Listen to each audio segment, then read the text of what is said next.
Hello guys, welcome to my channel. তো আমি ভাবছি আমি একটা সিরিজ খুলবো যেখানে আমি পুরোনো বাংলা সিনেমাগুলোকে দেখবো, দেখে রিভিজিট করবো, মানে রিভিজিট করে সেগুলোর একটা রিভিউ দেবো। তো আজকে আমি যে সিনেমাটা নিয়ে কথা বলবো সেটা হচ্ছে প্রেম আমার। কেন প্রেম আমার ওই টাইমটাতে এত বড় একটা মানে বক্স অফিস কালেকশন করতে পেরেছিল, মানে কীভাবে মাসকে টেনে এনেছিল, ফ্যামিলি অডিয়েন্সকেও টেনে এনেছিল, কেন কীভাবে এত বড় একটা বক্স অফিস কালেকশন হয়েছিল। আমি যদি এবার ব্যাক করি 2010 সালে, তো 2010 সালে যখন প্রেম আমার আসে তখন আমার বয়স ওই 10, ঠিক আছে, 10-11 এরকম কিছু একটা আমার বয়স। আমি মালদার ছেলে, নবীনে। আমার মনে আছে আমি বাবার সাথে কোথাও একটা যাচ্ছিলাম, ওইদিকে নবীন হলের ওখান দিয়ে কিছু একটা যাচ্ছিলাম। আমার ইভেন মনে আছে সিনেমাটা দেখার জন্য বুড়ো লোক, মানে একটু যারা বয়স্ক, ইয়াং অডিয়েন্স, অনেক লোকের একটা বিশাল ভিড় ছিল নবীন হলের সামনে। হেভি একটা বিশাল ধরনের একটা লাইন ছিল।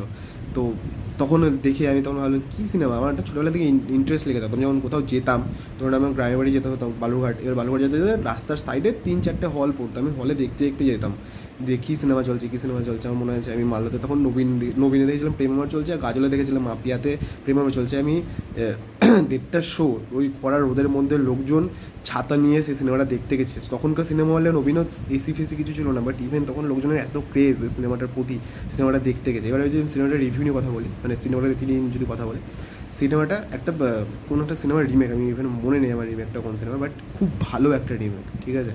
মানে খুব ভালোভাবে ইমোশনালি তোমাকে কানেকশন দিতে পারছে, ফার্স্ট।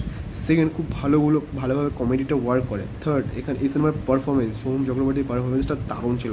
আর তার সাথে তার যে বন্ধুরা ছিল কানু বলে, ওর পারফরমেন্সটা বিশাল। আর ওই ছাদের মধ্যে যে সিনটা, তোর বাবা তোকে হাত মেরেছে, আমার বাবা আমাকে পুকুর পাও তোলে, এই ডায়লগটা, মদ খাবি রয়্যাল স্টাইল, এই জিনিসগুলো, এগুলো একটা কমেডির মধ্যেই ওই ভাবটা, যেটা দেখে তখন হাসি পাবে, যেটা এখন করে বাংলা সিনেমাতে ওই হাসিটা পায় না সিনেমার মধ্যে দেখে।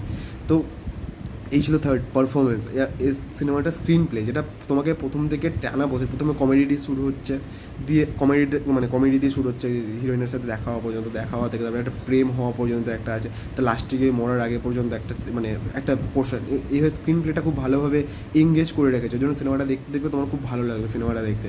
ইভেন এখনও যদি এই সিনেমাটা টিভিতে দেয়, লোকজন কিন্তু ভালোভাবে দেখে, এখনও ভালোভাবে এই সিনেমাটা টিআরপি জেনারেট করে। তাই জন্য তুমি দেখবে 2 মাসে 2বার বা 3 মাসে 3-4বার এরকমভাবে কিন্তু প্রেম আমার জলসা মুভিজে দেয়। আর লোকজন সিনেমা এখনও দেখা, কারণ সিনেমাটা এখনও ভালোভাবে টিআরপি জেনারেট করতে পারে। তো আমার মনে হয় যেটা এখনকার বাংলা সিনেমাতে সেই জিনিসটা কমে গেছে, সেটা হচ্ছে ইমোশনালি কানেক্ট হওয়া। লোকজন মাস সিনেমা দেখছে, অন্য সিনেমা দেখছে, সেগুলো কানেকশন পাচ্ছে, কিন্তু বাংলা সিনেমাতে পাচ্ছে না, যেটা প্রেম আমার ক্ষেত্রে পেয়েছিল, বা তুমি বলো চিরদিনই তুমি যে আমার ক্ষেত্রে পেয়েছিল। মানে পারফরমেন্স ভালো থাকছে, কমেডি টাইমিংস ভালো থাকছে, বা তারপরে তুমি ইমোশনালি কানেকশন পাচ্ছ। তুমি একটা সিনেমার মধ্যে এগুলোই তো চাও, যে সিনেমাগুলো আগে দিতে পেরেছে, ঠিক আছে। এবার আমি যদি প্রেম আমারকে এখনকার টাইমে যদি প্রেম আমার তৈরি হতো, তাহলে প্রেম আমার তো সেরকম কালেকশন করতে পারতো না, যেটা ওই টাইমটাতে করে এসছে। এবার আমি যদি আমাকে যদি রেটিং করতে হয় প্রেম আমার সিনেমা, আমি যদি ওই টাইমটাতে বলি, মানে আমি 2010 সালে, আমি যদি 11 সালে যখন আমি সিনেমা দেখেছি, তখন আমার সিনেমাটা 10-10 লেগেছিলো, মানে 10/10 লেগেছিলো। বাট আমি যদি এখন রিভিউ করি, সিনেমাটা আমার 7/10। কেন আমার মনে হয় যে এখন যে ধাঁচে আমি সিনেমাগুলো দেখছি বড়োভাবে একই ধরনের সিনেমাই, তো প্রেমালু তো একই, ওই ড্রামার পোর্শনের সিনেমা, ঠিক আছে। আমি যে মানে দেখার স্টাইলটা, ভঙ্গিমাতা চেঞ্জ হয়েছে, মানে তাদের দেখানোর প্রেজেন্টেশনটা আলাদা রকম হয়েছে।